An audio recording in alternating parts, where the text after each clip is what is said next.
Good morning, church. Ernestine Graham here with Spirit Wind Healing Ministries and Spirit Wind Apostolic Training Center with your Friday food for thought. Remember that Jesus said man cannot live alone on bread, but on every word that proceeds from the Father's mouth. So the word of God is nourishment for our souls, for our mind, for our emotions, and it causes us to prosper in our soul when we feed on the word of God. And if we prosper in our soul, our bodies will prosper as our souls prosper. And then once our bodies are prospering, everything's going to prosper. So I pray that you would prosper in the word of God. So this morning we're going to be looking at James chapter 1. And I want to read out of two different versions because I want to show you I love the word and I love these different versions. If I'm seeking to break down the word into the original context or translation and understand it a little greater, then I'll use a certain version. But sometimes the simpler versions like the Passion Translation or the NLT will just they're thought for thought type of words or type of a type of Bible. And anyway, so the verbiage is a little different. It kind of grabs you in your heart. So let's look at this. So James chapter 1, let's look at verse 12 through verse 17. And with the first one, chapter 12, I'm going to read it out of the New King James, which says, "Blessed is the man who endures temptation, for when he has been approved, he will receive the crown of life which the Lord has promised to those who love him." So have you ever been tempted, church? You ever been tempted? Well, being in the ministry of healing and deliverance, I can assure you that you've been tempted, because everybody that ever comes through my door has, as Christians, been not only tempted, but have fallen into sin at some point while they were walking with the Lord. And so that's a very, very dangerous and a slippery slope. So then it goes on to verse 13. When you are tempted, I'm going to read this out of the Passion Translation. When you are tempted, don't ever say that God is tempting me, for God is incapable of being tempted, and he's never the source of temptation. Instead, temptation is it comes when each person's own desires and thoughts that drag them into evil and lure them away away into darkness. So I'm going to say it again.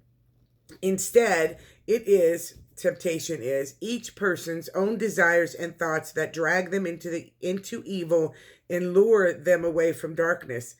Evil desires give birth to evil actions, and when it is fully mature, it can murder you. So my friends, don't be fooled by your own evil desires. So I know so many people hear that word evil and think, well, that's a pretty harsh word, and I don't have evil desires. But Jesus said that out of the heart come all kinds of evil. He said murders, blasphemy, I'm paraphrasing this, adulteries and idolatries, all kinds. There's a long list of what Jesus said comes out of an evil heart. And he warned us to not be deceived. So an evil heart leads to temptation, and temptation is deception. Temptation is the idea that if we partake in something right now, it'll bring everlasting satisfaction. And the truth is, and we all know this, if we've drank, if we've had addictions and drug addictions or any kind of food addiction, sex addictions, any of those things, they have always only been a temporal satisfaction. For example, eating a piece of cake when you're on a diet, knowing that you have a sugar issue in the first place may bring you right back into that bondage.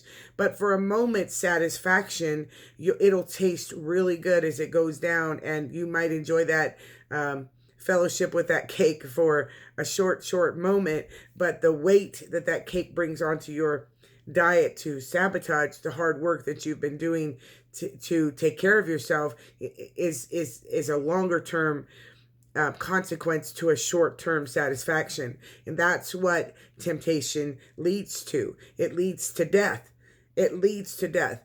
If we read it in the New King James, it says, verse 14, but each one is tempted when he is drawn away by his own desires and enticed. So what that tells you is there's something in you that desires something that is not of God.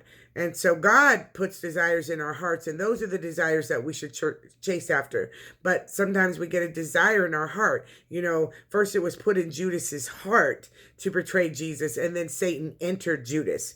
And that's how come all of the betrayal took place. First, it started with a temptation and an enticement and an entering into Judas's heart, and then an entering into his life, fully putting him under the power, the influence of the devil's control.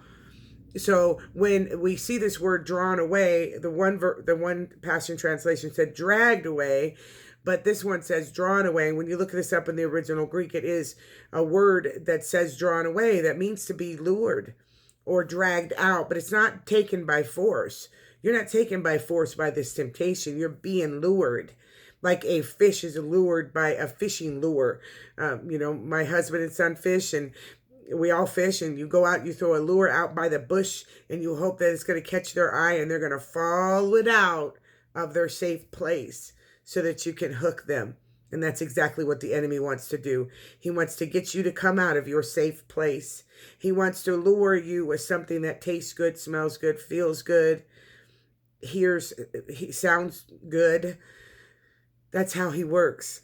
That's what seduction does. And we, church, are warned that there's going to be a great falling away. And you can't fall away from something you were never a part of. That tells us that many Christians are going to fall away. And I have been seeing an epidemic proportion of those who call themselves believers but live just exactly as the world, if not worse, that have no moral walls, that have no boundaries sexually, emotionally, ethically. They have no boundaries, yet they would profess to be Christians. That is not the case. A Christ follower grows until they look fully like Christ. So I want to encourage you today, don't partake of that forbidden fruit that gets dangled in front of you, because it is simply a feel-good moment for what could cost you an eternity of suffering. So be encouraged that the Lord will give you a way out of every temptation. Nothing has come upon your life that hasn't come to somebody else. There's nothing that God can't see you through or get you out of if you would reach out to him in the times of suffering or in the times of temptation. So God bless you on your Jesus journey until we meet again.